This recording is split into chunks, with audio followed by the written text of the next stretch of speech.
Hi everyone, so in this lecture we will discuss a last property of a Laplace transformation. That property is prove that Laplace transformation of t raised to n is equal to n factorial divided by s raised to n plus 1 or gamma n plus 1 divided by s raised to n plus 1 or n into gamma n divided by s raised to n plus 1. That is, this formula and this formula will give us a same value. So for that purpose, just use the definition of a Laplace transformation as we have already discussed in lecture 1. So that definition is Laplace transformation of f of t is equal to integration from 0 to infinity e raised to minus st into f of t dt. Here f of t is equal to how much? T raised to n, that is t raised to n. Now put that value here. So that implies L of t raised to n, that is Laplace transformation of t raised to n is equal to 0 to infinity e raised to minus st, that is first term will remain as it is, that is e raised to minus st into f of t is now replaced by this value, that is t raised to n into this dt.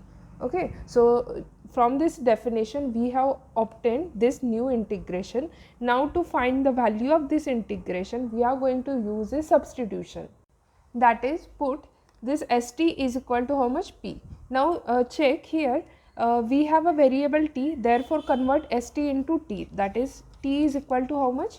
P divided by s. Similarly we have a derivative of t, that is a dt. So differentiate on both sides, then we will get dt is equal to dp divided by s, because we treat s as a constant term. Similarly in above equation we have a range, that is a t has a range from 0 to infinity. So for that purpose we consider that is a t, and this t is converted into p, therefore t and p.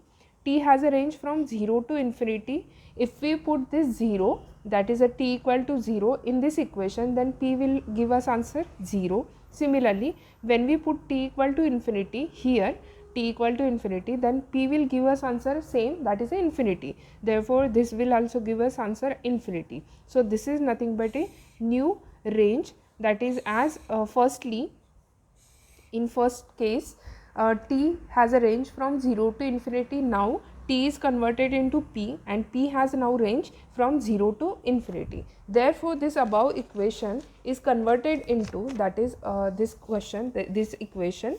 So L of, that is Laplace transformation of t raised to n is equal to 0 to infinity is now converted into 0 to infinity, so 0 to infinity. Now next is e raised to, that is e raised to st is equal to how much? That is a p, therefore replace that value, that is e raised to minus p into this is t raised to n, but we have a t has a value p by s, that is a p divided by s, it's a raised to n, that is t raised to n, and again write is this dt, and we have obtained dt as a dp by s, so that implies dp divided by s. Here that is a constant term s raised to n and here s raised to 1, therefore take it as a common element, that is 1 divided by s raised to n plus 1 into this integration 0 to infinity into this e raised to minus p as it is into this p raised to n, this p raised to n into this dp. This equation and this equation, both equations are same, just we did one thing, that is एक add केलं आणि एकने subtraction केलेलं आहे, that is 1 minus 1 म्हणजेच काय येणार आहे परत एकदा n. So this equation can also be written as like this. So to obtain the value of this integration we are going to use its definition, that is a gamma function. So gamma function, that is a gamma z is equal to, its definition is like this, that is integration 0 to infinity. So compare this with this equation, this is a integration from 0 to infinity. Now we have already discussed that this is a 0 to infinity. Again this is my e raised to minus t and t raised to z minus 1 dt. So t ह्याच्या पॉवरमध्ये तोच इथे काय आहे ते बेसला आहे. Check करूया अशाच पद्धतीने आलं आहे का. सो ई रेस टू टीच्या ऐवजी काय आलेला आहे पी, त्याला मायनस साईन आहे, इथे सुद्धा मायनस साईन आहे. सिमिलरली जो पॉवरला आहे तोच काय इथे बेसला आहे, that is a P. Again झेडची व्हॅल्यू किती आहे आपल्याकडे n+1 -1, दॅट इज -1. इथं जो टी आहे त्याचंच काय केलं आहे इथे डेरिव्हेटिव्ह एक्झिस्ट केला आहे. जसा इथं पी आहे तर ह्याचाच डेरिव्हेटिव्ह इथे एक्झिस्ट झालेला आहे. म्हणजेच ही डेफिनेशन आहे गॅमा झेडची. तर गॅमा झेडची डेफिनेशन सॅटिस्फाय झाली आहे. सिमिलरली ही डेफिनेशनसुद्धा काय करतो आहे, गॅमाची प्रॉपर्टी सॅटिस्फाय करतो आहे. सो ही प्रॉपर्टी सॅटिस्फाय केल्यावरती इथे जे व्हॅल्यू आहे तेच म्हणजेच काय तुमचं गॅमा झेड. सो आता झेडची व्हॅल्यू किती आली आपल्याकडे n+1.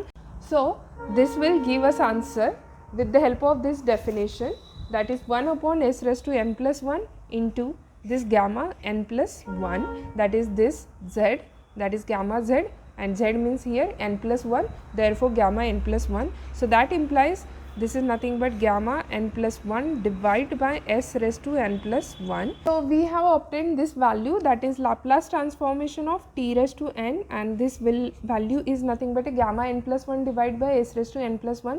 This can also be written as n into gamma n with the help of property of a gamma function is divided by s⁻n+1, and this can also be written as n factorial divided by this s⁻n+1. So we have obtained that 3 value, and this is nothing but a Laplace transformation of t⁻n. That is, we have proved that Laplace transformation of t⁻n is equal to n factorial divided by s⁻n+1. n factorial can also be written as like this, that is n factorial divided by s⁻n+1, or this value will give us in the form of gamma function, that is Laplace transformation of t⁻n equal to gamma n+1 divided by s⁻n+1, and this function can also be written as n into gamma n divided by s⁻n+1.